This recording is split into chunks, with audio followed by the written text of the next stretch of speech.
particular passage of the calling of Matthew challenges us to reflect on our own spiritual state. ഈ ഭാഗം വായിക്കുമ്പോൾ മത്തായി ശ്ലീഹായെ കർത്താവ് വിളിച്ചു എന്നതിനുപരി it is more a reflection of our own spiritual state, acknowledging our spiritual sickness and the first step towards true healing. യഥാർത്ഥ സൗഖ്യത്തിലേക്കുള്ള ആദ്യ പടി തന്നെയാണ്, where we seek the spiritual healing of Christ.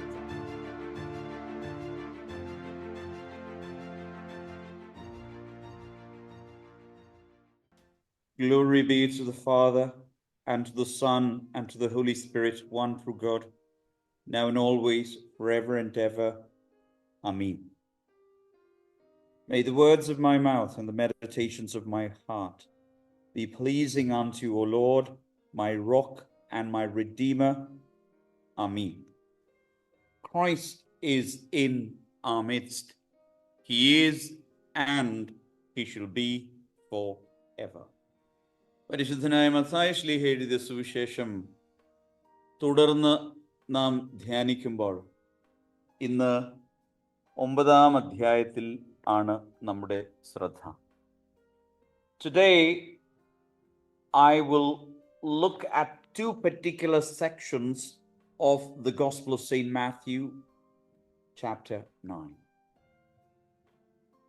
And I have titled today's Bible study as Workers for the Harvest, the Need for Laborers in the Kingdom.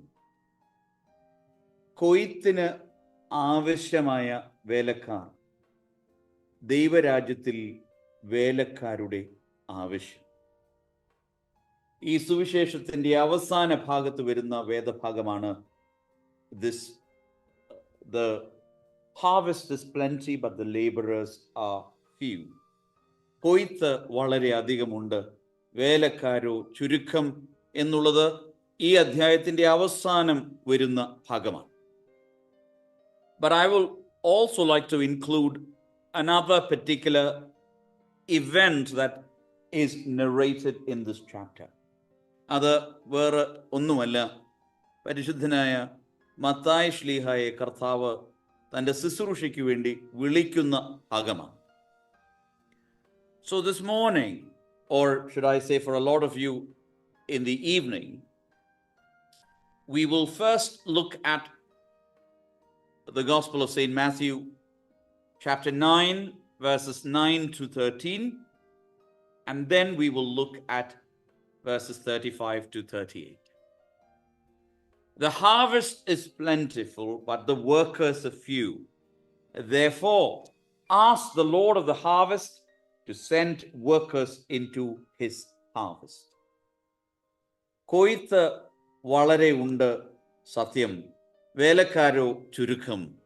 ആകയാൽ കൊയ്ത്തിന്റെ യജമാനനോട് കൊയ്ത്തിലേക്ക് വേലക്കാരെ അയക്കേണ്ടതിന് യാചിപ്പീൻ എന്ന് പറഞ്ഞു. I want first to bring our attention to verses 9 to 13. സാധാരണ ഞാൻ ചില കാര്യങ്ങൾ പറയുന്നു, നിങ്ങൾ കേൾക്കുന്നു. എല്ലാവരുടെയും കയ്യിൽ വിശുദ്ധ ഗ്രന്ഥമുണ്ട് എന്ന് ഞാൻ വിചാരിക്കുകയാണ്. So may I humbly request one volunteer, whichever language you're comfortable in, English, Malayalam, Hindi, Arabic, whatever you want to read it in. The Gospel of St. Matthew, chapter 9, verses 9 to 13. Can one of you read it, please? The Gospel of St. Matthew, chapter 9, verses 9 to 13. Jesus left that place, and as he walked along, he saw a tax collector named Matthew sitting in his office. He said to him, "Follow me." Matthew got up and followed him. While Jesus was having a meal in Matthew's house, many tax collectors and outcasts came and joined Jesus and his disciples at the table. Some Pharisees saw this and asked his disciples, "Why does your teacher eat with such people?" Jesus heard them and answered, People who are well do not need a doctor, but only those who are sick. Go and find out what is meant by the scripture that says, "It is kindness that I want, not animal sacrifices. I have not come to call respectable people, but outcasts." The Gospel according to St. Matthew, chapter 9, verses 9 to 13. This is a profound moment in the ministry of Jesus. The calling of Matthew, a tax collector. Mathai ശ്ലീഹ കർത്താവ് തന്നെ വിളിച്ചത് ഇവിടെ രേഖപ്പെടുത്തുവാൻ കാരണം, because Matthew wants to let us know about the nature of mercy, healing and the mission of Christ. കർത്താവിൻ്റെ ദൗത്യത്തെക്കുറിച്ചും കർത്താവിൻ്റെ കരുണയെക്കുറിച്ചും കർത്താവിൻ്റെ സൗഖ്യത്തെക്കുറിച്ചും പഠിപ്പിക്കുവാനാണ് ഈ ഒരു തന്നെ കർത്താവ് വിളിച്ചു എന്നത് രേഖപ്പെടുത്തുവാൻ കാരണം. Because if you look at and read the chapter, especially the verse that we just heard, where it is not for the righteous, I have not come to call the righteous but the sinners. ഞാൻ നീതിമാന്മാരെ അല്ല പാപികളെ വിളിപ്പാൻ അത്രേ വന്നിരിക്കുന്നത് എന്നുള്ളത്. So here we see the mission of Christ. ഇത് കർത്താവിൻ്റെ mission മാത്രമല്ല, ഇത് സഭയുടെ ദൗത്യം കൂടിയാണ്. കരുണയും സൗഖ്യവും അതോടൊപ്പം ക്രിസ്തുവിൻ്റെ പഠിപ്പിക്കലുമെല്ലാം it is continued in the church.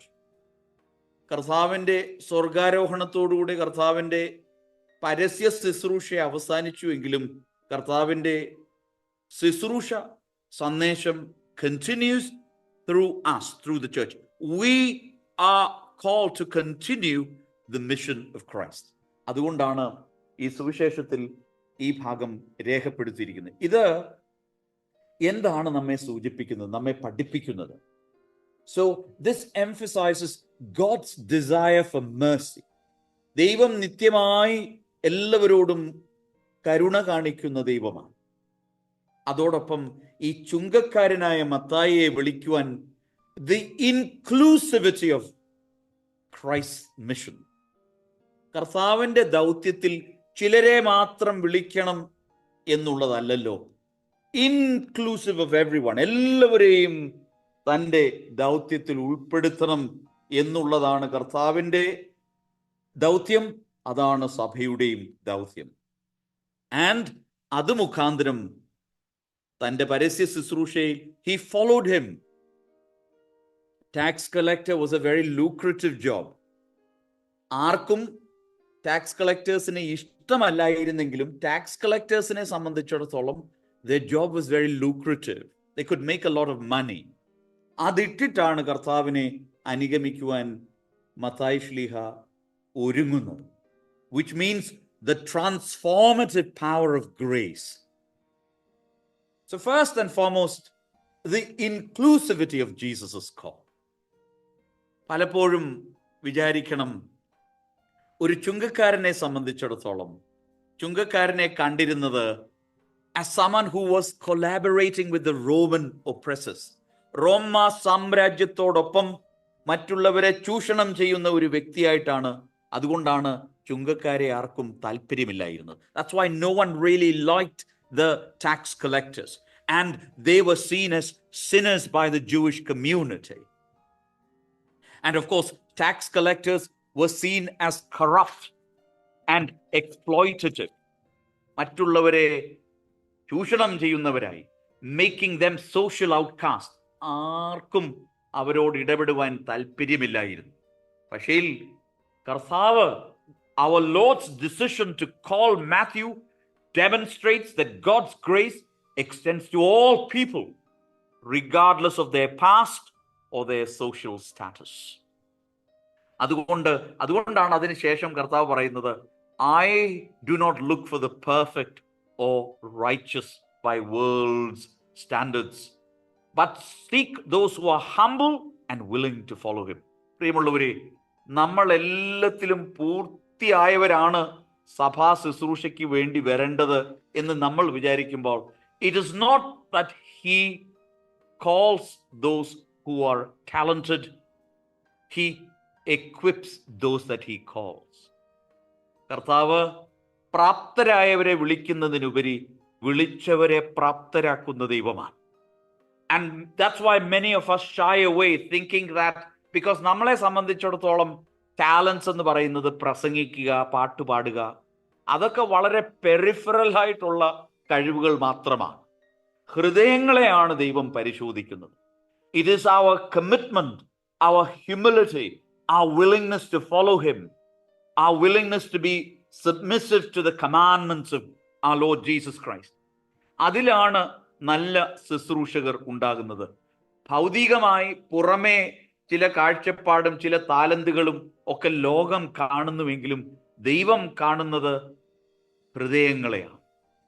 And that's why our Lord invites even the most unlikely of individuals into discipleship, signaling that no one is beyond God's love and redemption. അപ്പം ഈ മത്തായി ശ്ലീഹായെ വിളിക്കുന്ന ഭാഗം നമ്മെ ഓർമ്മിപ്പിക്കുന്നത്, God calls everyone.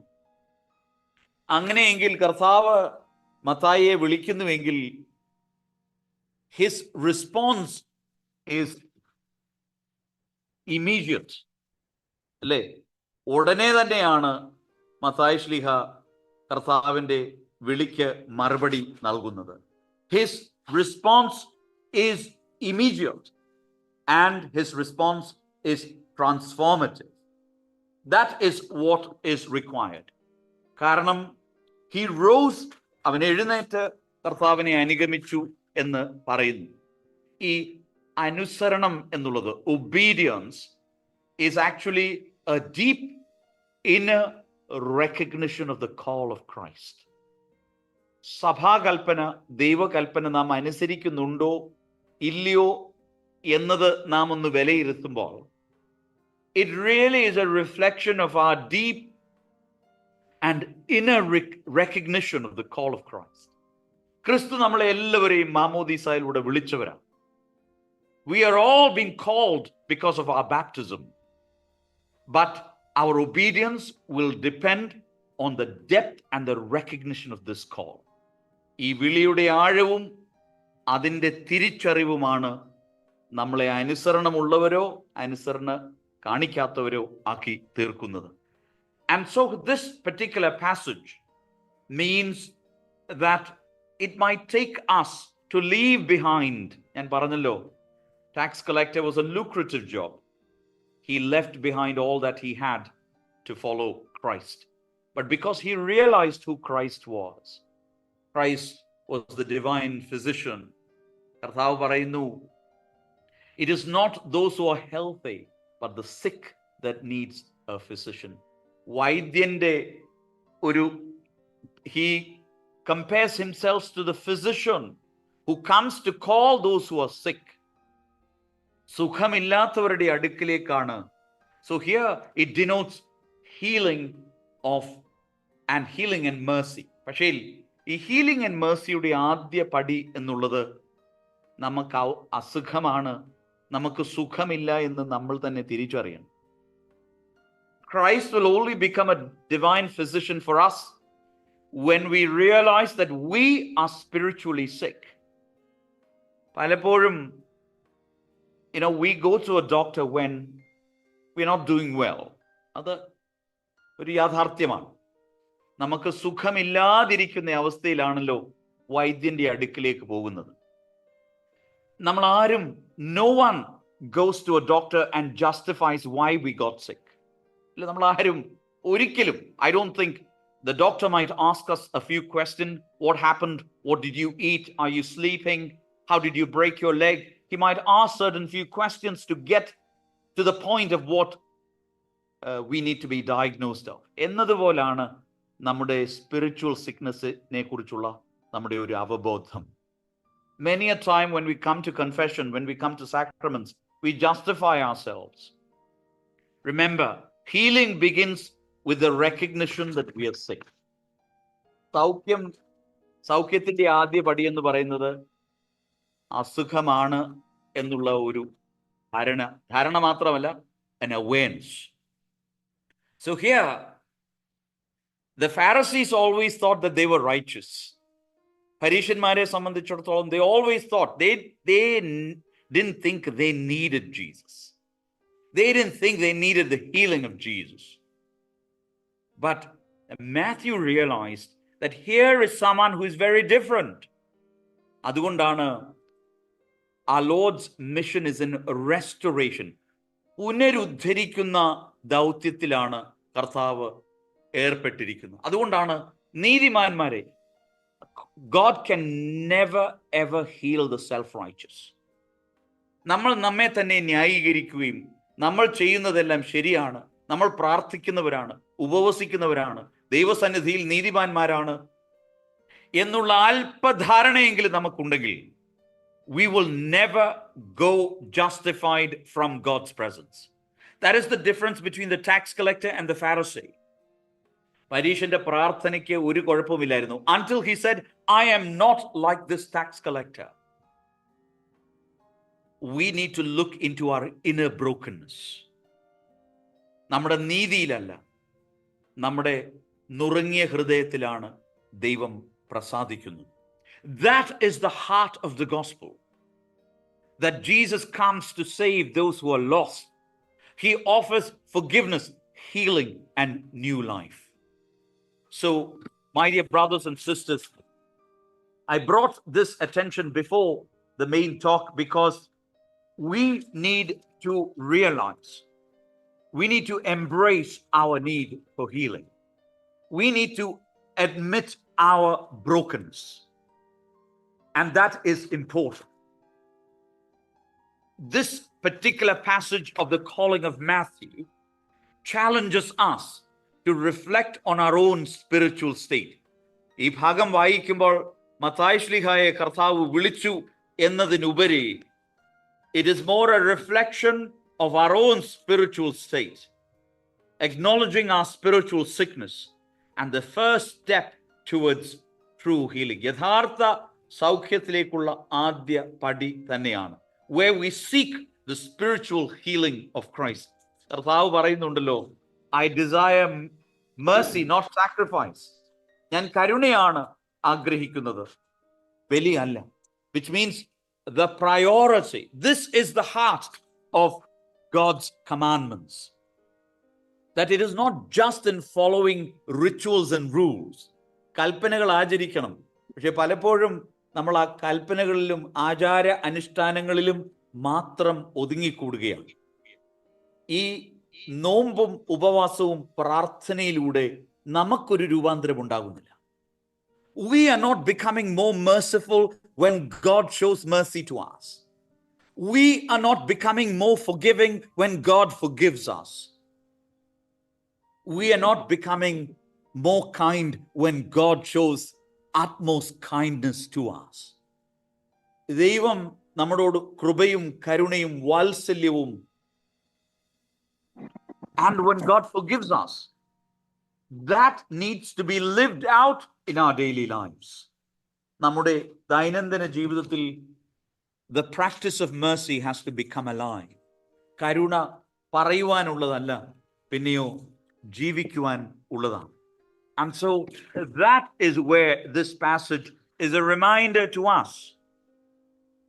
ഈ വേദഭാഗം നിങ്ങളുടെ ശ്രദ്ധയിലേക്ക് കൊണ്ടുവരുവാൻ ഞാൻ ആഗ്രഹിച്ചത്, പലപ്പോഴും നമ്മൾ ആചാര അനുഷ്ഠാനങ്ങളിൽ മാത്രം നമ്മുടെ ആത്മീയ ജീവിതത്തെ ഒതുക്കി നിർത്തുന്നവരാണ്. But this passage of the calling of Matthew is a reminder. This is a call of mercy and healing. കൃപയിലേക്കുള്ള ക്ഷണമാണ്, സൗഖ്യത്തിലേക്കുള്ള ക്ഷണമാണ്. പക്ഷേ അങ്ങനെയെങ്കിൽ നാം ഇത് പ്രാപിച്ചു കഴിഞ്ഞ് തിരികെ പോകുമ്പോൾ we also are to extend mercy and healing in our homes, in our workplaces, in our universities, in our schools, in our social settings. Let us conclude this particular passage. Mathai ശ്ലീഹായുടെ സുവിശേഷം 9-ാം അധ്യായത്തിന്റെ 9 മുതൽ 13 വരെയുള്ള വാക്യങ്ങളിൽ it is a nature of Christ's mission and the call to follow him. കർത്താവിൻ്റെ ദൗത്യത്തിൻ്റെ ഉദ്ദേശം നമ്മളെ വളരെ വ്യക്തമാക്കുകയാണ്. ഇത് സഭയുടെ ദൗത്യമാണ്. ഒന്ന്, God's mercy extends to everyone. ദൈവകൃപ എല്ലാവർക്കും ഒരുപോലെയാണ്. അങ്ങനെയെങ്കിൽ നാമും നമ്മുടെ ചുറ്റിനുമുള്ളവരോട് അങ്ങനെയുള്ള കൃപ കാണിക്കുവാൻ ബാധ്യസ്ഥരാണ്. രണ്ട്, true healing begins with humility. When we realize our brokenness, spiritual healing requires us to recognize our need for Christ. ക്രിസ്തുവിനെ നമുക്ക് ആവശ്യമുണ്ട്. നമ്മുടെ കാര്യങ്ങൾ സാധിക്കുവാൻ വേണ്ടിയല്ല, ദൈവകൃപയുടെ, because we are broken, we need healing. അതിനെക്കുറിച്ചുള്ള തിരിച്ചറിവ്, that Christ is the physician. അതുകൊണ്ടാണല്ലോ പിതാക്കന്മാർ പറയുന്നത് church is a hospital. Christ is the physician, he is the medicine of immortality. നിത്യതയുടെ ഔഷധവും നിത്യവൈദ്യനും ക്രിസ്തു തന്നെയാണ്. And so that healing begins with our awareness of our brokenness, and when we seek his help, acknowledge our spiritual sickness, and that begins true restoration. യഥാർത്ഥ സൗഖ്യം, യഥാർത്ഥ പുനരുദ്ധരണം നടക്കുന്നത് അവിടെയാണ്. മൂന്നാമത് ഈ വേദഭാഗം നമ്മെ ഓർമ്മിപ്പിക്കുന്നത് mercy over sacrifice. ദൈവം, God desires mercy, compassion and love over just ritualistic practices.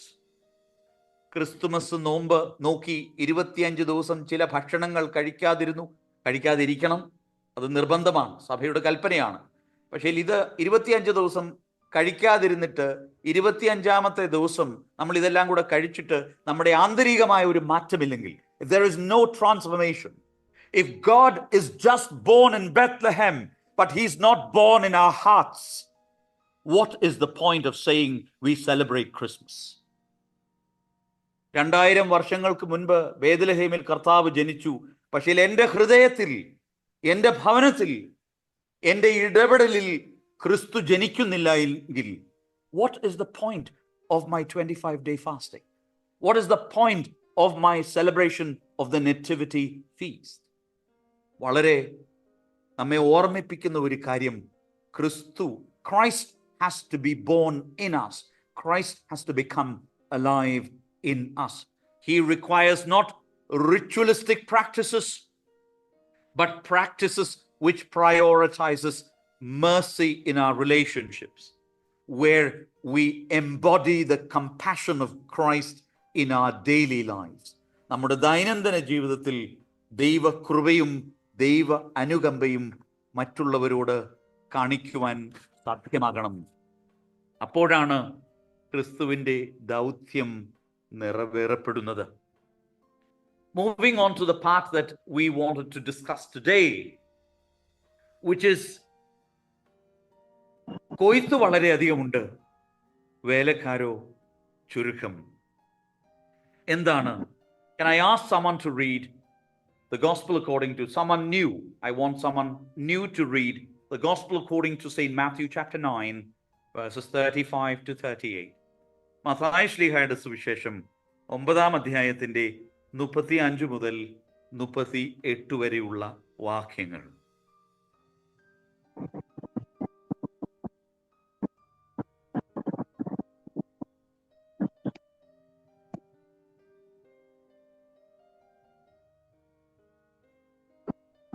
Can I have a volunteer to read, please?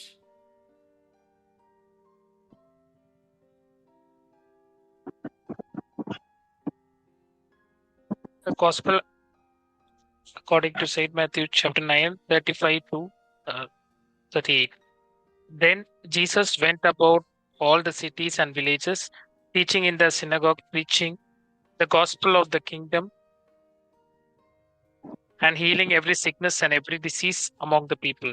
But when he saw the multitudes, he was moved with compassion for them, because they were weary and scattered, like sheep having no shepherd. Then he said to his disciples, "The harvest truly is plentiful, but the laborers are few. Therefore, pray the Lord of the harvest to send out laborers into his harvest. Amen.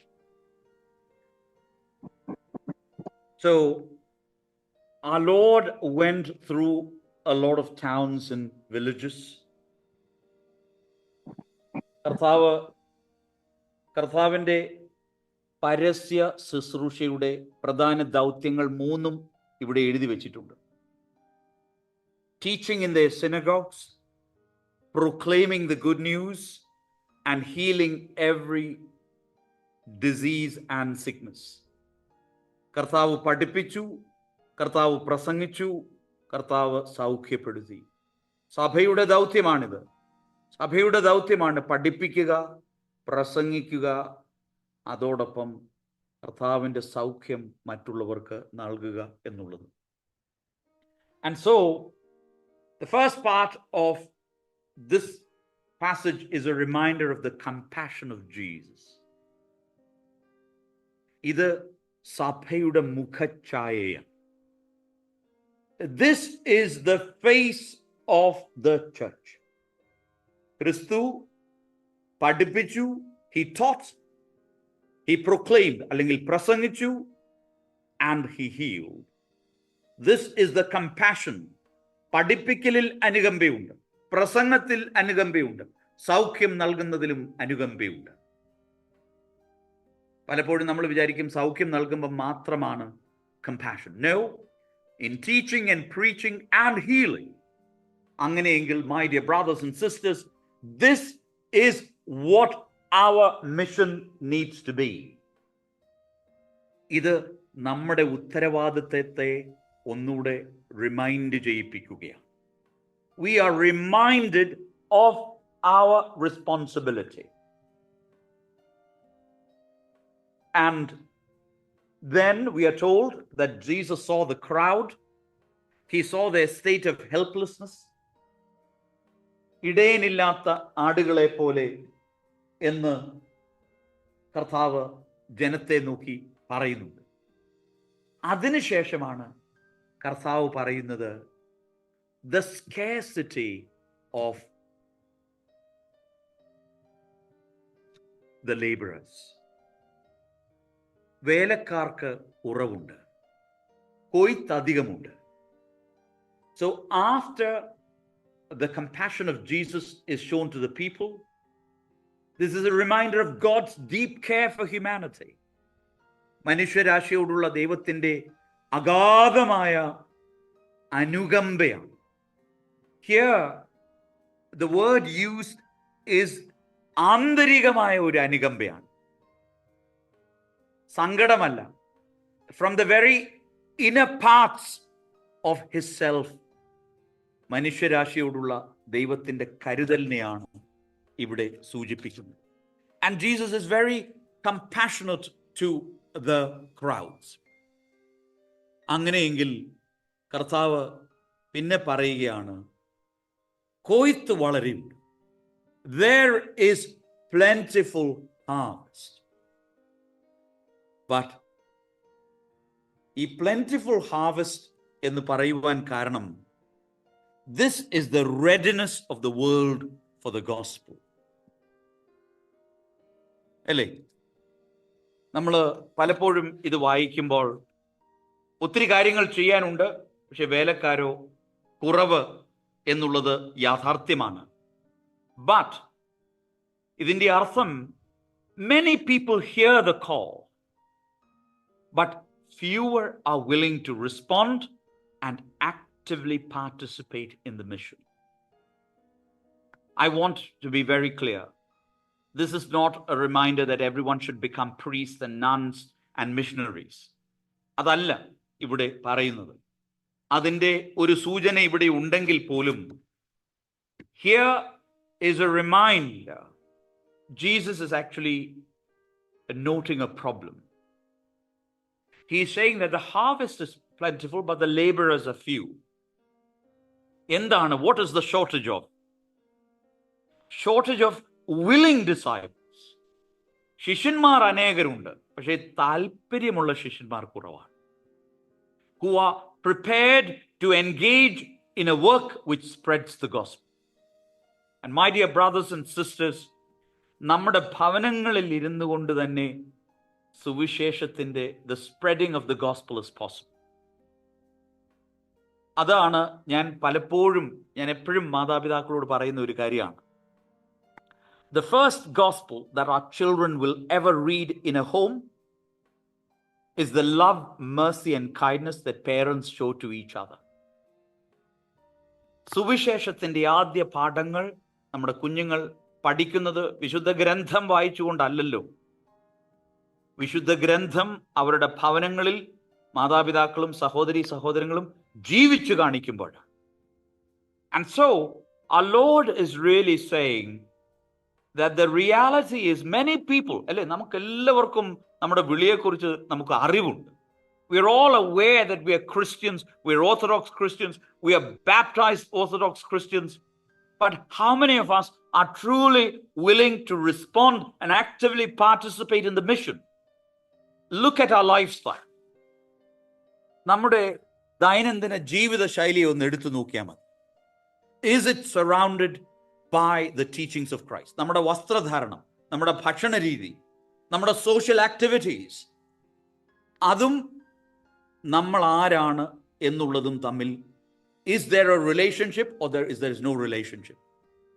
Just for the sake of it, നമ്മൾ either if you're in the Gulf, you go to church on Thursdays and Fridays, maybe Sundays if you're not working. Everywhere else you go to church on a Saturday or a Sunday. നമ്മുടെ mission തീർന്നു. We think that is good enough. In fact, ആരാധനയിൽ സംബന്ധിക്കുന്നത് to prepare ourselves for the energy to work.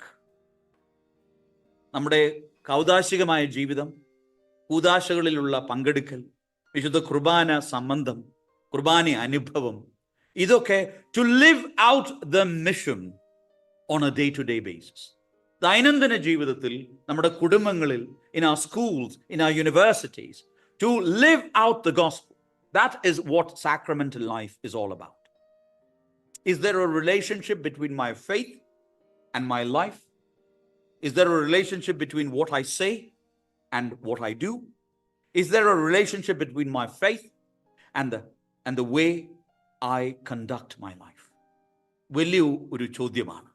കാരണം the world is ready for the gospel. പലപ്പോഴും ദൈവം ഇല്ല എന്ന് മറ്റുള്ളവർ പറയുന്നത് not because they cannot prove there is no God. ദൈവമുണ്ട് എന്ന് പറയുന്ന നമ്മുടെ ജീവിതം കണ്ടാണ് പലരും ദൈവത്തിൽ നിന്ന് അകന്നു പോകുന്നത്. Because we live as if there is no God. ദൈവമുണ്ട് എന്ന് പറയുന്ന നമ്മൾ, we don't live as if there is a God.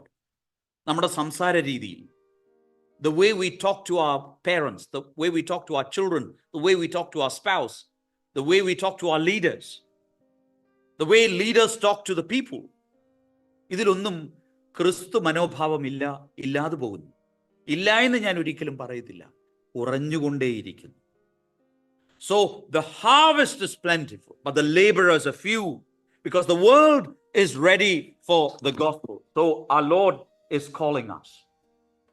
The harvest is a symbol of spiritual readiness. കൊയ്ത്ത് എന്ന് പറയുന്നത് ആത്മീയ ഒരുക്കത്തിന്റെ ഒരു അടയാളമാണ്. അവിടെ the compassionate mission of Christ അല്ലാതെ വേറൊന്നും സാധ്യമാകുകയില്ല. അതുകൊണ്ട് my dear brothers and sisters, എന്താണ് നമ്മളിൽ നിന്ന് കർത്താവ് ആഗ്രഹിക്കുന്നത്? What is Christ expecting us? There is a scarcity of laborers. We are called to discipleship and service. നല്ല ശുശ്രൂഷകരെയാണ്, നേതാക്കന്മാരെയല്ല, ശുശ്രൂഷകരെയാണ് സഭയ്ക്ക് ആവശ്യം. We have a lot of leaders today, but we hardly have any servant leaders. ഒത്തിരി നേതാക്കന്മാരുണ്ട്, അത് സഭയിലായാലും സമൂഹത്തിലായാലും, whether it is civil servants or religious servants. They have leaders. We only have religious leaders and we have civil leaders. We don't have civil servants anymore. പറയുന്നത് civil servants എന്നാണ്, അല്ലെങ്കിൽ religious servants എന്നാണ് പദപ്രയോഗം. But no, we only have leaders. There's a big difference. കാരണം കർത്താവ് ഇവിടെ ഉപയോഗിച്ച the only word he used for leadership is a shepherd. ഒരു ഇടയൻ എന്നുള്ള വാക്കാണ് കർത്താവ് ഉപയോഗിച്ചത്. ഇടയന്റെ പ്രത്യേകത എന്ന് പറയുന്നത്, he doesn't stand in front of his people. He always stands behind. If you ever see shepherds, they never stand in front of the sheep. They stand always at the back, making sure that they can see all the sheep in front of them, because they need to be right at the behind, directing them. മുന്നിൽ നിന്ന് നയിക്കുവാൻ വളരെ എളുപ്പമാണ്, പക്ഷേ പുറകിൽ നിൽക്കുമ്പോൾ you become a servant leader. That you will be there to pick up everyone who is left behind. മുന്നിൽ നിന്നാ പലപ്പോഴും പുറകിലുള്ളവരെ കാണാൻ സാധ്യമാകില്ല, കുറച്ചുപേരെ കാണും.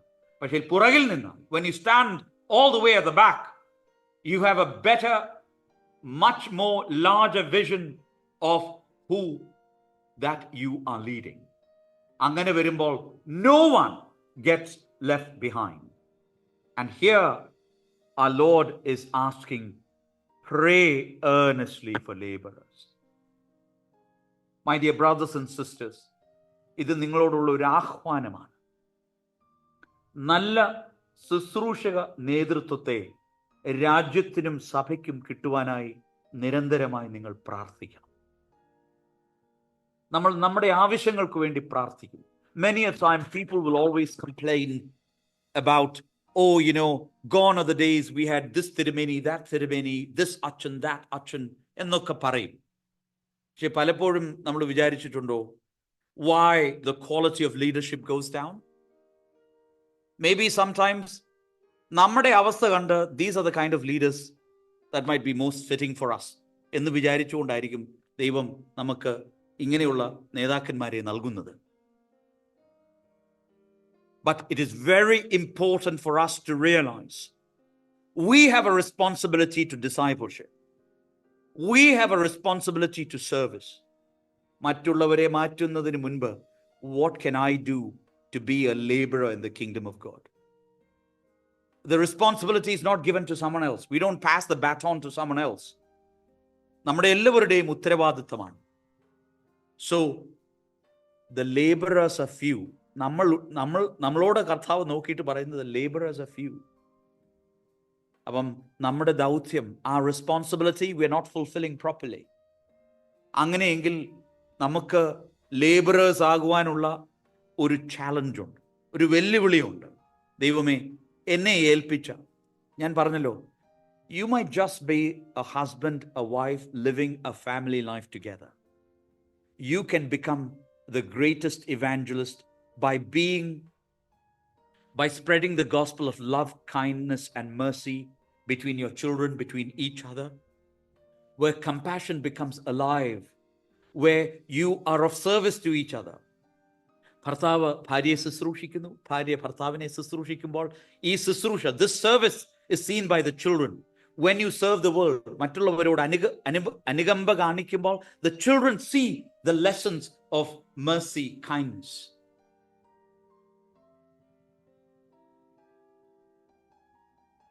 The greatest lessons of theology, the greatest lessons of the church, the greatest lessons of Sunday school, I didn't learn from the church or from any seminary or from any university. I learned it from my grandparents and parents. They are my greatest teachers. അത് കഴിഞ്ഞേ ഉള്ളൂ ബാക്കിയുള്ള എല്ലാ ഗുരുക്കന്മാരും. പ്രിയമുള്ളവരെ, we need to live out our calling. We are the laborers. So we have forsaken our responsibility to be laborers in his vineyard. നമുക്കൊരു കാര്യം തുടങ്ങാം, പ്രാർത്ഥിക്കാം. Let's start with praying for laborers. Let us pray earnestly. കർത്താവ് ഇവിടെ പറയുന്നു, pray earnestly to the Lord of the harvest. കൊയ്ത്തിന്റെ നാഥനോട് പ്രാർത്ഥിപ്പീൻ വേലക്കാരെ അയപ്പാൻ. സോ ഈ വേലക്കാരെ കിട്ടുവാനുള്ള ആദ്യ കാര്യമെന്ന് പറയുന്നത് പ്രാർത്ഥനയാണ്. Prayer. It is a recognition that the mission of the church begins with dependence on God. ദൈവത്തിലുള്ള ആശ്രയത്തിലാണ് സഭയുടെ ദൗത്യ ആരംഭം. കാരണം പ്രാർത്ഥനയിലൂടെ ആയിരിക്കണം. This is a clear, it's not about the money we have, It is not about where we are going.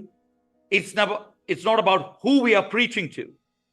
It is that നാം എന്ത് ചെയ്താലും we are dependent on God. We are seeking His guidance and provision. അതുകൊണ്ടാണ് പ്രാർത്ഥിക്കുവാൻ ആദ്യം നമ്മോട് കർത്താവ് ആഹ്വാനം ചെയ്യുന്നത്. It means for the mission of Christ to be fulfilled, let us begin with prayer. പ്രാർത്ഥനയോടെ നമുക്ക് ആരംഭിക്കാം. ദൈവമേ, we depend completely on you, your guidance, your provision. അതുകൊണ്ട് ഏതൊരു സുവിശേഷ പ്രവർത്തനത്തിനും ഏതൊരു ശുശ്രൂഷയ്ക്കും ആവശ്യമായ കാര്യമാണ് പ്രാർത്ഥന. You cannot serve or you cannot evangelize without prayer. പ്രാർത്ഥിക്കാതെ സുവിശേഷവൽക്കരണവും അല്ലെങ്കിൽ ശുശ്രൂഷയും സാധ്യമാകുകയില്ല. അതുകൊണ്ടാണ് സഭയിൽ ആഴമായി പ്രാർത്ഥിക്കുന്ന ശുശ്രൂഷക നേതൃത്വം ആവശ്യമാണ് എന്ന് പറയുവാൻ കാരണം. If we have leaders who do not pray, they will just stay as leaders. അതുകൊണ്ട് നമുക്ക് പ്രാർത്ഥിക്കാം. പിന്നെ ഈ പ്രാർത്ഥനയുടെ പ്രത്യേകത എന്താ? ഈ കൊയ്ത്തിന് വേണ്ടി അല്ലെങ്കിൽ വേലക്കാർക്ക് വേണ്ടി പ്രാർത്ഥിക്കണമെന്ന് കർത്താവ് പറയുവാൻ കാരണം എന്നാ? ഒന്ന്, ഡിപ്പെൻഡൻസ് ഓൺ ഗോഡ്. രണ്ട്, it is the acknowledgement that the work is God's. ദൈവത്തിൻ്റെതാണ് പ്രവർത്തനം, നമ്മുടേതല്ല. ഈ പ്രാർത്ഥിക്കുവാൻ, വേലക്കാർക്ക് വേണ്ടി പ്രാർത്ഥിക്കുവാൻ, പ്രേ ഫോർ ലേബറേഴ്സ് എന്ന് പറയുന്നതിൻ്റെ കാരണം ഇസ് അവർ അക്നോളജ്മെന്റ് ദാറ്റ് ഇത് നമ്മുടെ വർക്കല്ല. ഞാനല്ല ഇവാഞ്ചലൈസ് ചെയ്യുന്നത്, ഞാനല്ല ശുശ്രൂഷിക്കുന്നത്. I am just an instrument of service. ദൈവ ശുശ്രൂഷയ്ക്ക് ഞാനൊരു ഉപായം മാത്രമാണ്. For evangelising I am just an instrument. We ask him to raise us up to be willing workers in his mission. തൻ്റെ ദൗത്യത്തിൽ ഒരു ഉത്തമയായ ശുശ്രൂഷകനാകുവാൻ നമ്മെ ഉയർപ്പിക്കണമേ എന്നുള്ള ദൈവമേ അങ്ങയുടെ കർമ്മമാണ്. It is your work. അങ്ങനെയെങ്കിൽ this is a reminder that this work is God. മൂന്നാമത്, പ്രാർത്ഥിക്കുവാൻ നമ്മളോട് ആഹ്വാനം ചെയ്യുവാൻ കാരണം എന്നാണെന്നറിയാമോ? This is not a passive work. ഇത് എപ്പോഴേലും ചെയ്യാൻ പറ്റുന്ന കർമ്മമല്ല. This is an active work. നിത്യമായി ചെയ്തുകൊണ്ടിരിക്കേണ്ട കർമ്മമാണ്. അതുകൊണ്ടാണ് പ്രാർത്ഥനയുടെ it begins with prayer. This is not a passive thing that you do maybe once a month, maybe you do when you're on your holidays, you do when you're retired, or when you do when you have some money. No. Mission പ്രവർത്തനം, പ്രാർത്ഥിക്കാൻ സമയം നാം കണ്ടെത്തണം. പ്രാർത്ഥിക്കാൻ പണം വേണ്ട. So the prayer is a reminder that this work is not passive work but active work. അങ്ങനെയെങ്കിൽ prayer needs to lead us to action. പ്രാർത്ഥന നമ്മളെ കർമ്മം ചെയ്യുന്നവരാക്കി തീർക്കണം. Prayer needs to lead us to action. നമ്മൾ പ്രാർത്ഥിച്ചാൽ മാത്രം പോരാ, പ്രാർത്ഥിച്ചു കഴിഞ്ഞ് നമ്മൾ കർമ്മഭൂമിയിലേക്ക് ഇറങ്ങിച്ചെല്ലുകയും ചെയ്യണം. And let me end my Bible devotional for this evening. My dear brothers and sisters, there is an urgency in this call. കൊയ്ത്ത് വളരെയധികമുണ്ട്, വേലക്കാരോ ചുരുക്കം എന്ന് പറയുമ്പോൾ കർത്താവ് ആവശ്യപ്പെടുകയാണ്, ഈ പ്രാർത്ഥിക്കുന്ന, ശുശ്രൂഷ മനോഭാവമുള്ള, സമർപ്പണമുള്ള, സർവ്വതും കൊടുക്കുന്ന, ദൈവത്തിൽ ആശ്രയിക്കുന്ന, those who depend completely on God. There is a shortage of such people.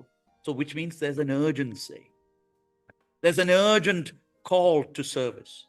And we are called to become laborers in this harvest. ഈ കൊയ്ത്തിൽ വേലക്കാരാകുവാൻ നമ്മോടാണ് ആഹ്വാനം ചെയ്യുന്നത്. എല്ലാ വിശ്വാസിക്കും ഉള്ള ഒരു ദൗത്യമാണ്. കാരണം നമ്മൾ പലപ്പോഴും വിചാരിക്കുന്ന we are unqualified. അച്ഛാ, എന്നെ കൊണ്ട് പ്രസംഗിക്കാൻ പറ്റത്തില്ല, എനിക്ക് പാടാൻ കഴിവില്ല. അതൊക്കെയാണ് നമ്മളെ സംബന്ധിച്ചിടത്തോളം ടാലൻസ്. നോ. പക്ഷേ can we show mercy and kindness? Can we live out mercy and kindness?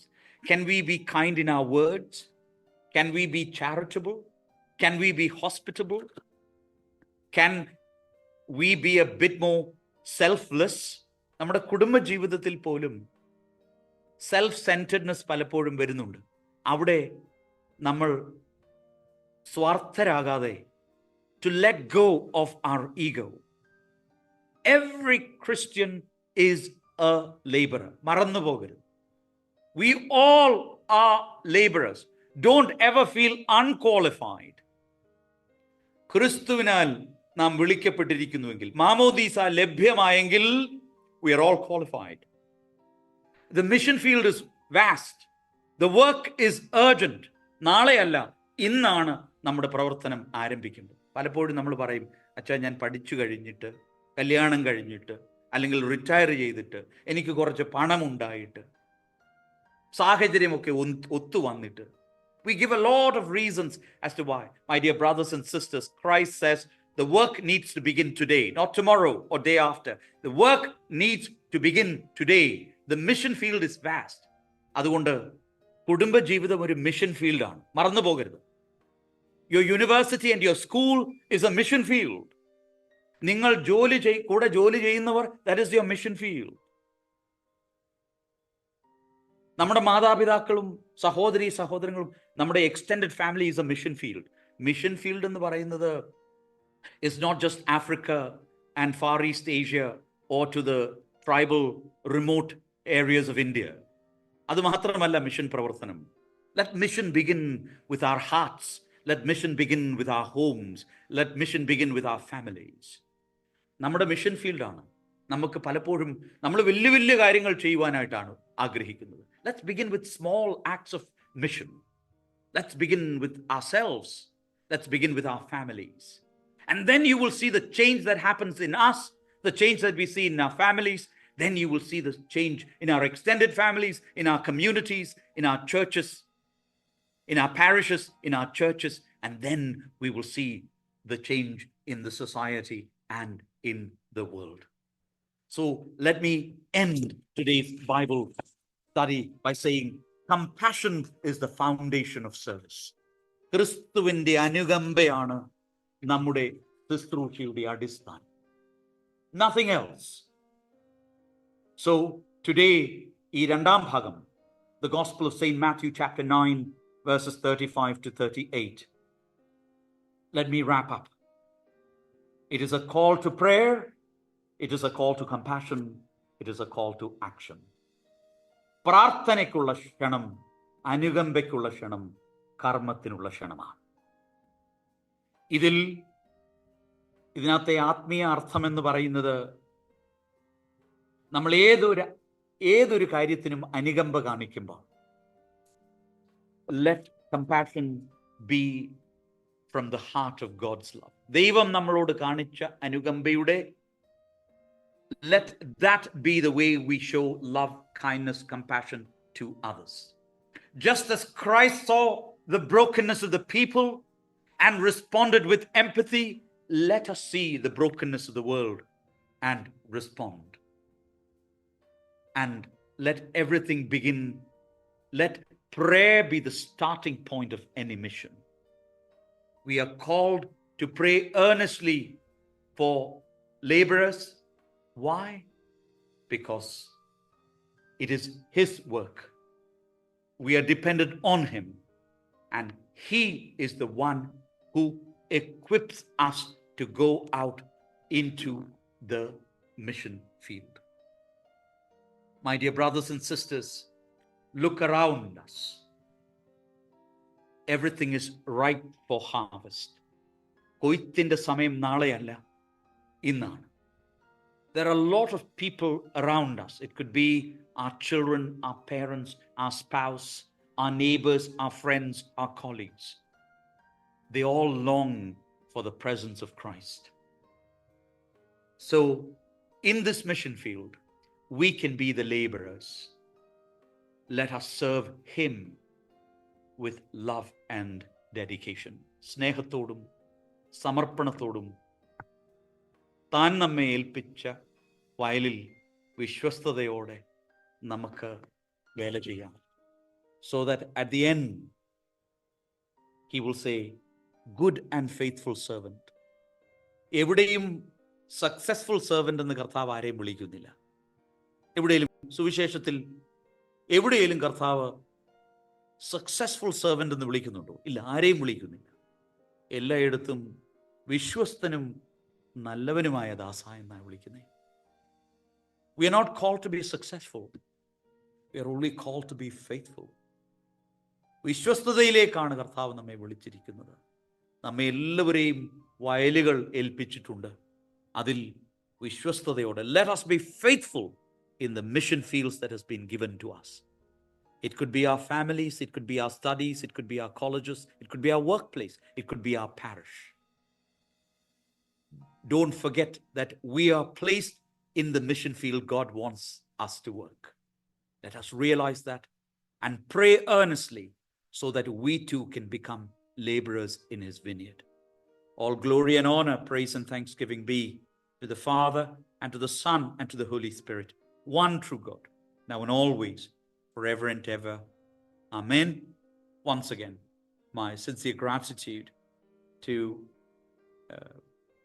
Thirumeni Vivek Achan and of course the EMGOCSM leadership for extending yet another invitation. I jokingly said to Thomas Simon, I've been leading this series. They will get bored of me after some time. So maybe someone else should do this Bible study. But thank you for the generosity to come and share the word of God. Thank you and God bless. Acha, there is a question like, Father, you talked about seeking spiritual healing in Christ. Does seeking spiritual healing means fasting and praying on a regular basis? Or does it mean we have to show mercy, forgiveness and compassion in our daily lives? Moreover, how to apply spiritual healing in this world where everything is weighted on profit basis? Thank you for the question. Unless we are healed ourselves, we cannot go out and heal anyone else. So the first thing for spiritual healing that we try and make sure that we are healed, and that comes not only by partaking in fasting and prayer, and എപ്പോഴും പറയുന്ന ഒരു കാര്യമാണ്, and I encourage youngsters to do this, confess regularly. I know that confession has a bad reputation because of social media and all that has happened, or all that continues to happen.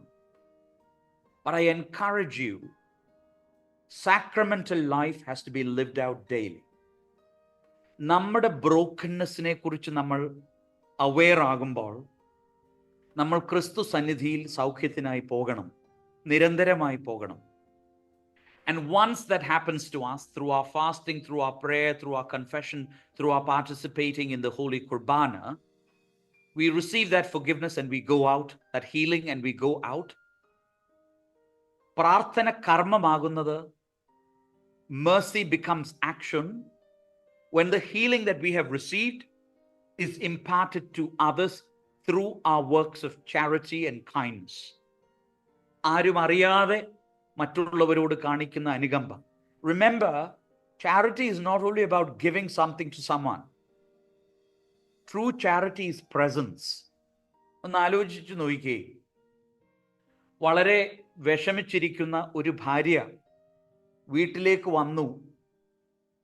ആ ദിവസം, if she had a really tough day at work and she's sharing something with her husband, പുരുഷന്മാർക്ക് ഒരു പ്രത്യേകതയുണ്ട്, എന്തുവേലും പറയുമ്പോൾ അതിന് solution നൽകുക എന്നുള്ളതാണ്. The wife is not actually saying anything to seek solution.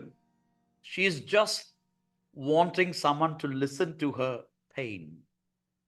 അപ്പം അവിടെ the greatest thing the husband can do is keep away all his gadgets and give his complete presence to her. അതൊരു വലിയ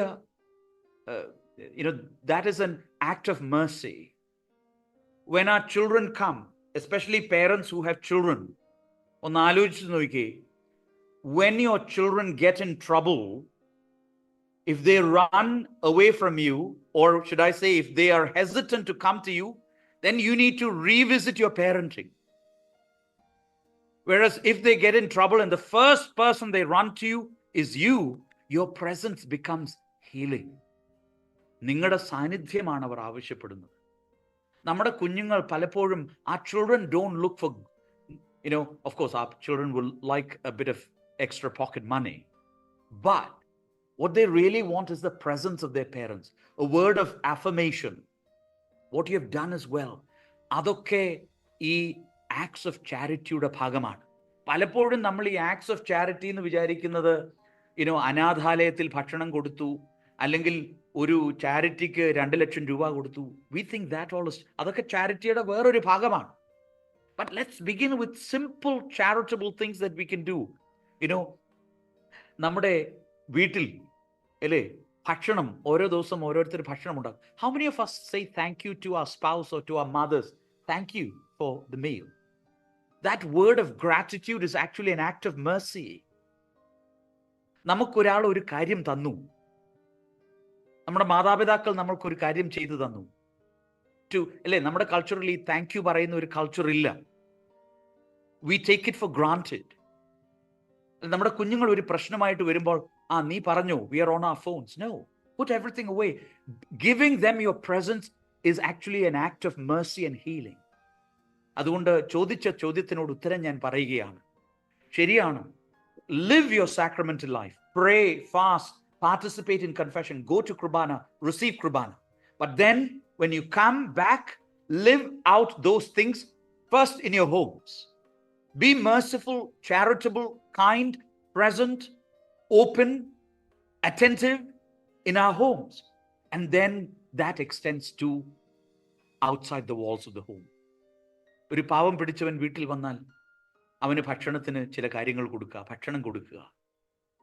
First, let charity begin at home, then let it extend.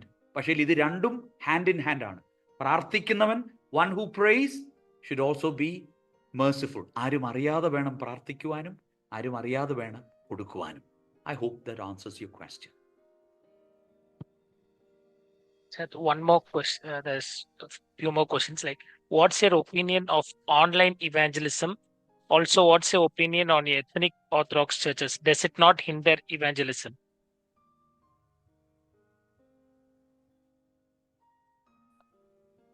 First, online evangelism ഒരു platform എന്ന് മാത്രമല്ല ഉള്ളൂ, അല്ലേ? പല പല platforms ഉണ്ട്, അല്ലേ? ഈ പോസ്റ്റ് കോവിഡ് ആണ് ഈ online platforms became a virtue for a lot of things, because we were all isolated, we were in our respective homes. അപ്പം just as a person would stand before 10,000 people in a stadium and preach, ഈ online ഒരു platform എന്ന് മാത്രമേ ഉള്ളൂ. എൻ്റെ opinion ചോദിച്ചെങ്കിൽ, you asked what is your opinion. I just think of these as platforms by which, അല്ലേ, ഇപ്പം social media is a platform by which you can do a lot of good, you can do a lot of harm. എന്നതുപോലെ online is just a medium by which we are able to evangelize. I don't see anything wrong with it. പിന്നെ ethnic community എന്ന് പറയുന്നത്, നമ്മൾ എല്ലാ കാര്യത്തും ഓർക്കേണ്ട ഒരു കാര്യം, Christian communities happened locally. For example, when the apostles preached, they preached in different parts of the world. And so when each apostle went to different parts of the world, that part of the world has its own unique features, unique practices. And just because you're ethnic doesn't hinder you from Christ is beyond all boundaries. Christu ennu parayunnathu is not just doesn't belong to Indian Orthodox, right? It belongs to everyone. അപ്പം അതിരുകളില്ലാത്ത ദൈവത്തെ നമ്മുടെ അതിരുകളിൽ നിന്ന്, when we within our walls, I don't think ethnic community is a hindrance. I think, unfortunately, many people think the evangelism that people are talking about and the way Orthodox Church evangelizes are two different things. For an Orthodox Christian, evangelism is by saying, come and see what is happening in our church. നമ്മുടെ evangelism begins with worship. Because a lot of us think evangelism is when we stand and preach to those that have not seen Christ. 10,000 പേരുടെ മുൻപിൽ നിന്നു ഒറ്റയടിക്ക് അവരെ എല്ലാം മാമോദീസ മുക്കിയതാണ് evangelism. That is one form of evangelism. But we are called Orthodox Christians because our emphasis is on worship. നമ്മുടെ evangelism എന്ന് പറയുന്നത്, it is not where we go out and preach to the crowd and baptize hundreds or thousands or 10,000s. That's not. നമ്മുടെ evangelism begins with കർത്താവ് ശിഷ്യന്മാരോട് പറഞ്ഞു, ഗുരുവേ അവിടെ എവിടെ താമസിക്കുന്നു, കം ആൻഡ് സീ. ഞാൻ ചോദിക്കുന്നു, നിങ്ങളുടെ കൂടെ ജോലി ചെയ്യുന്ന എത്ര പേരെ ഒരു ആരാധനയെങ്കിലും നമുക്ക് കൊണ്ടുവരാൻ സാധിച്ചിട്ടുണ്ട്? നമ്മുടെ അടുത്ത് താമസിക്കുന്ന അയൽവാസി ഒരാൾ, come and participate in our service, come and worship with us one Sunday, നമുക്ക് പറയാൻ സാധിച്ചിട്ടുണ്ടോ? സോ ഫോർ us ഇവാഞ്ചലിസം, ഞാൻ ചോദിക്കുന്നത്, നമ്മുടെ വീട്ടിലുള്ള കുഞ്ഞുങ്ങളെ നമ്മളൊന്ന് പള്ളിയിൽ കൊണ്ടുവന്നാട്ടെ. നമ്മൾ തന്നെ സമയത്തിനൊന്ന് പള്ളിയിൽ പോയിക്കാട്ടെ. Let evangelism begin with us, and then let it extend beyond the walls of our church, beyond the walls of our family. So I don't think ethnic community is a hindrance. We have certain uniqueness that no one else has. Because we are Malankara Orthodox, we have certain uniqueness that no other Orthodox have, because it is unique to us who are from India. In the same way, who are Ethiopians, they would have certain uniqueness. അപ്പോൾ അതുകൊണ്ട് ഒരു hindrance അല്ല, because Christ is beyond all these. He's beyond the boundaries of Ethiopia and India and Syria and Armenia or Egypt or America. അപ്പം ethnic communities അവരുടെ എത്നിസിറ്റീസ് keep ചെയ്യുന്നെങ്കിലും they're not promoting that, hey, Christ is Indian, Christ is Ethiopian എന്ന് പറയുന്നില്ലല്ലോ. We are preaching Christ. But the fact is that we were born within the geography of Southeast or South Asia. Someone else was born within the boundaries of Africa. Someone else, for them, the geographical lottery was the United States of America. We have no control over that. So I wouldn't say, see, when we are ethnic and then when we begin to say Christ only belongs to the Malankara Orthodox Church and only Indians can be Orthodox, avadeyanu prashnam. I don't think that's an issue.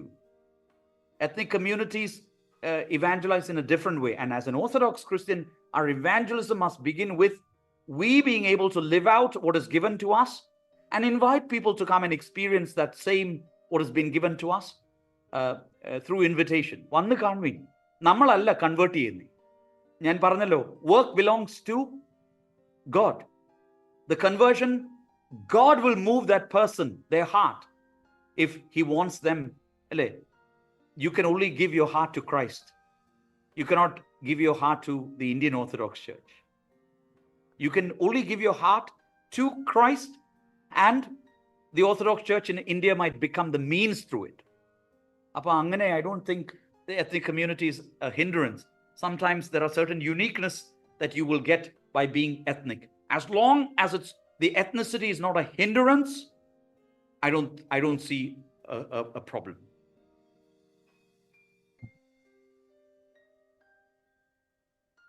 Acha, there are two more questions. Is it okay to continue? Yes. In Matthew 9:14, why does it say that the disciples were not fasting? Why the disciples were not fasting? Yeah, that our 14. Yes, I mean, what made them say? Yeah, what made them say that the disciples were not fasting? So yeah, because if you look at that particular Bible passage, Christ says, let me just give the answer to that, because I had prepared for the entire Gospel of St. Matthew. So I can, and in that particular section on Matthew chapter 9, just hold on. If you look at chapter 9, verses 14, can whoever asked that question read that particular passage?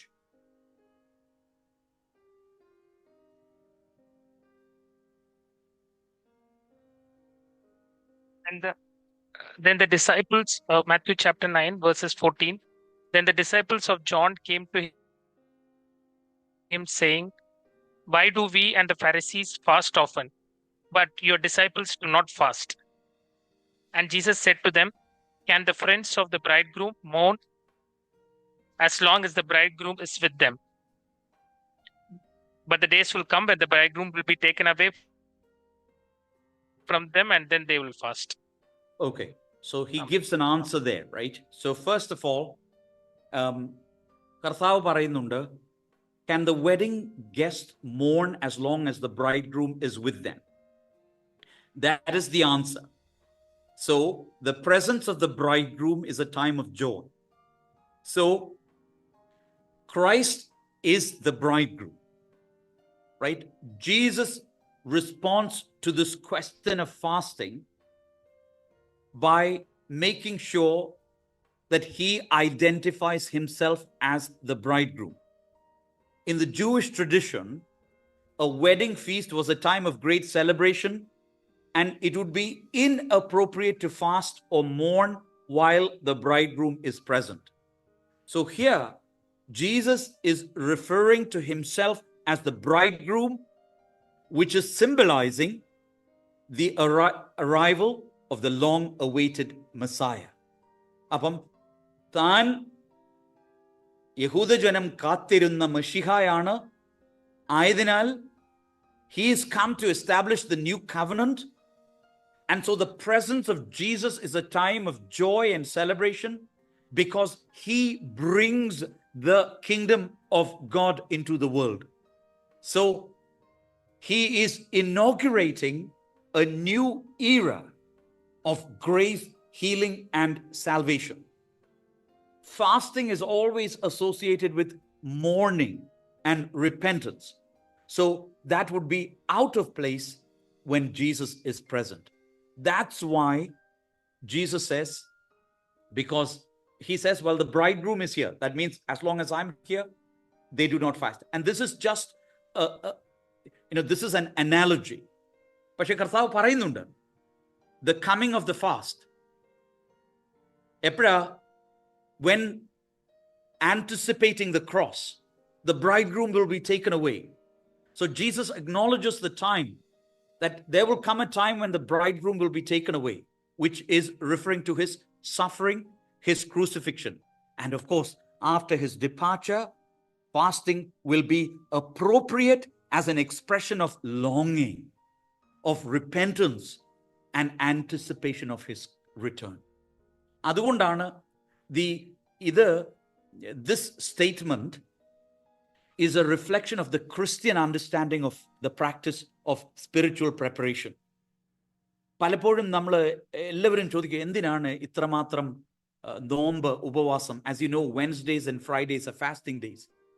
My dear brothers and sisters, the Christian understanding of fasting, first, fasting is an expression of longing. ആഗ്രഹത്തിൻ്റെ അടയാളമാണ് ഉപവസിക്കുക എന്നുള്ളത്. This fasting is a symbol of repentance, and fasting is an anticipation for his return. മണവാളൻ തിരിച്ചു വരും എന്നുള്ള പ്രതീക്ഷയിലുള്ള ഒരുക്കമാണ് ഉപവാസം. അതുകൊണ്ടാണ് this is a spiritual preparation. നമ്മൾ പലപ്പോഴും ഇതിനെ ശരിയാണ്, self denial is one aspect, but this is not ഇതൊരു ഇൻകൺവീനിയൻസ് അല്ല. This is actually a means of deepening our relationship with God. It is not merely a ritualistic act, but a response to the absence of the bridegroom.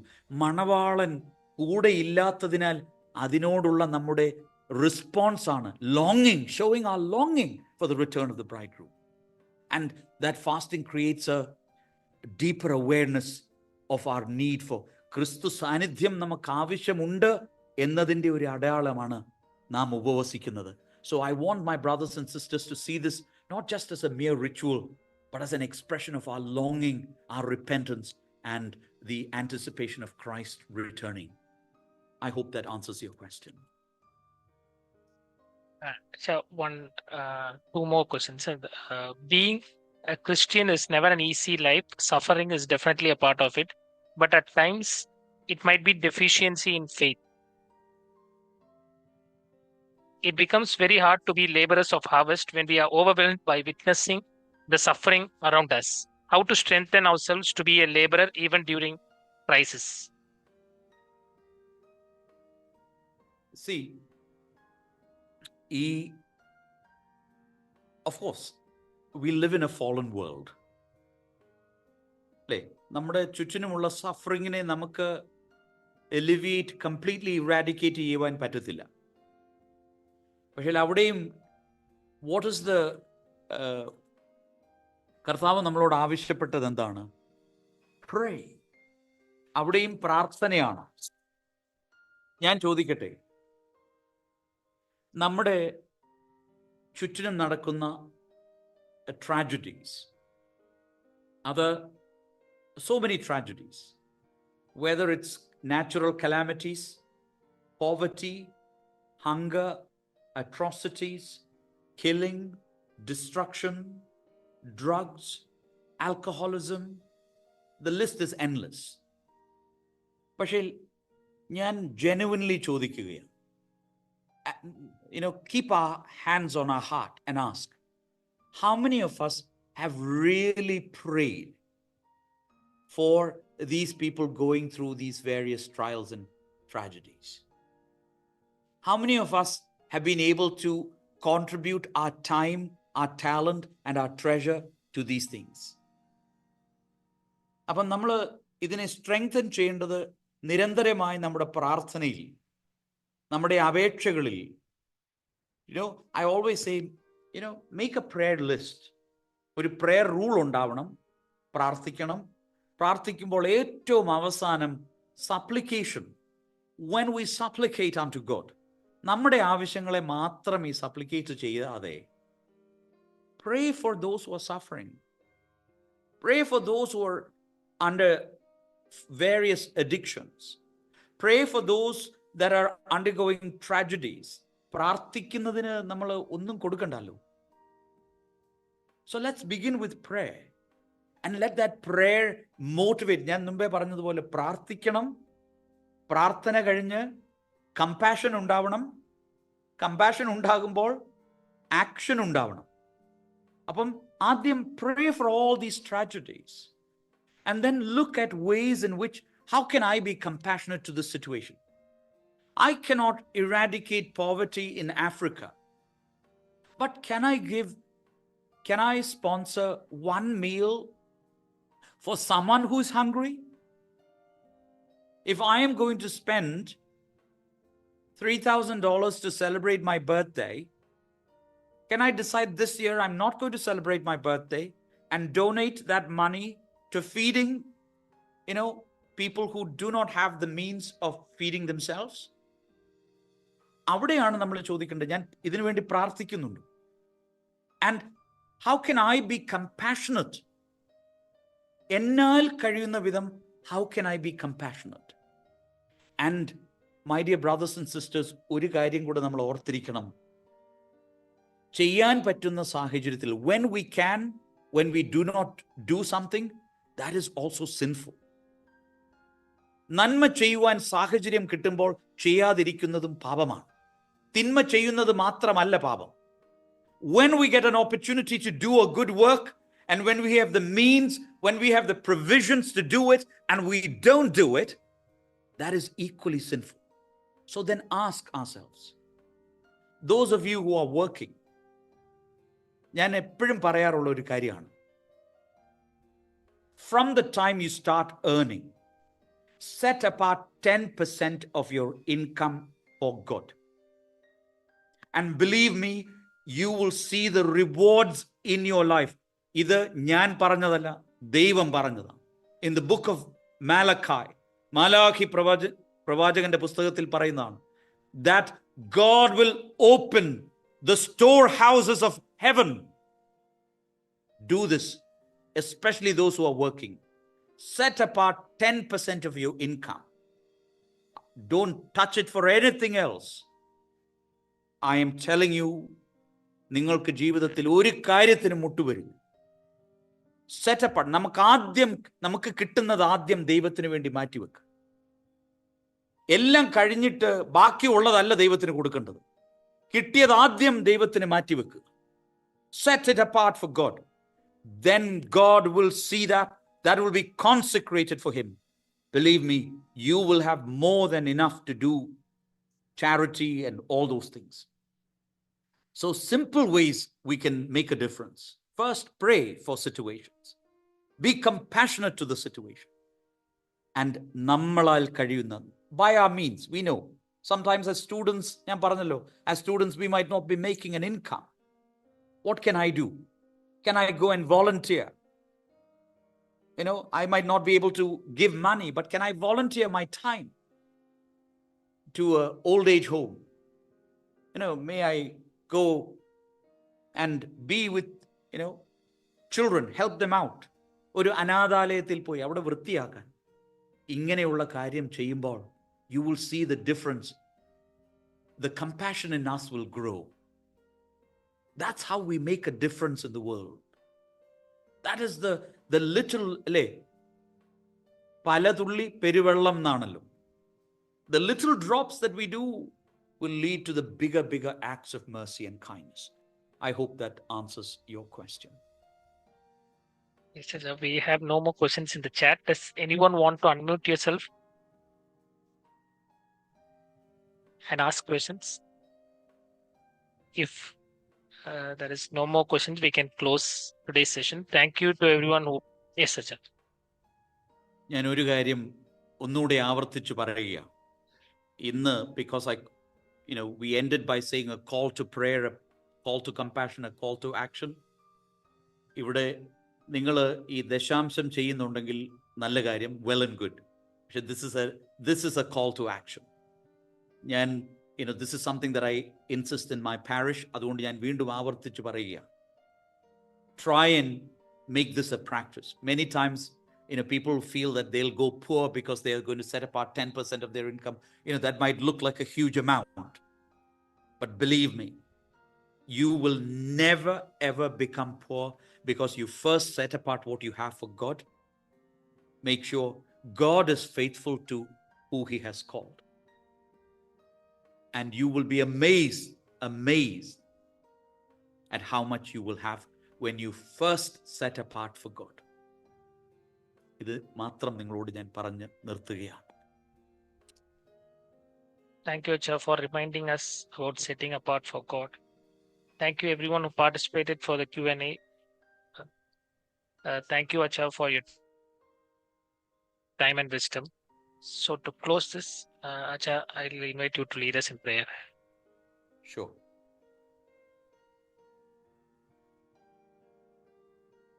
Let us pray. സ്തോത്രം സ്തോത്രം കർത്താവേ, സ്തോത്രം അതായിരമായിരമായി അനവധിയായി സ്തോത്രം നാഥ. കൃപ വേണം ഞങ്ങളിലെന്നും. എൻ്റെ കർത്താവേ, നിനക്കു സ്തുതി, നിനക്കു സ്തുതി, സ്തുതി നിനക്കു സ്തുതി. ആയിരങ്ങളുടെ ആയിരവും അളവ് കൂടാതെ നിനക്കു സ്തുതി. നമസ്കാരം കേൾക്കുന്നവനേ, യാചനകൾ നൽകുന്നവനേ, ഞങ്ങളുടെ നമസ്കാരം കേട്ട് യാചനകൾ നൽകിയിടണമേ. ശുദ്ധമുള്ള പിതാവേ, ശുദ്ധമുള്ള നിന്റെ തിരുനാമത്താൽ ഞങ്ങളെ നീ കാത്തുകൊള്ളണമേ. രക്ഷിതാവായ പുത്ര, ജയമുള്ള നിന്റെ സ്ലീബായാൽ ഞങ്ങളെ നീ മറച്ചുകൊള്ളണമേ. ശുദ്ധമുള്ള റൂഹ, ശുദ്ധമുള്ള നിന്റെ കുടിയിരിപ്പിന്റെ ഭവനങ്ങളായി ഞങ്ങളെ നീ ചമച്ചുകൊള്ളണമേ. ദൈവമായ കർത്താവേ, നേരൊക്കില്ലാ സമയത്തും നിന്റെ ദൈവത്വത്തിൻ ചിറങ്കിഴി ഞങ്ങളെ നീ മറച്ചുകൊള്ളണമേ. ആമീൻ. O Holy Father, guard us by your sacred name. O Son of God, our Savior, protect us with your victorious cross. O Holy Spirit, make us worthy temples of your holy habitation. O Lord our God, forever, shelter us under your divine wings at all times forever. Amen. ബറഖുമോർ പിതാവാം ദൈവത്തിന്റെ സ്നേഹവും ഏകജാതനായ പുത്രന്റെ കൃപയും ആശ്വസിപ്പിക്കുന്ന പരിശുദ്ധ റൂഹായുടെ സംബന്ധവും സഹവാസവും നാം എല്ലാവരോടുകൂടെയും നമ്മുടെ എല്ലാ പ്രവർത്തനങ്ങളോടുകൂടെയും MGOCSM പ്രസ്ഥാനത്തോടുകൂടെയും അതിൻ്റെ എല്ലാ പ്രവർത്തനങ്ങളോടുകൂടെയും നേതൃത്വത്തോടുകൂടെയും നാം ഓർത്ത് പ്രാർത്ഥിക്കുവാൻ കടപ്പെട്ടിരിക്കുന്ന ഏവരോടുകൂടെയും ഇപ്പോഴും എപ്പോഴും എന്നേക്കും ഉണ്ടായിരിക്കട്ടെ. ആമീൻ.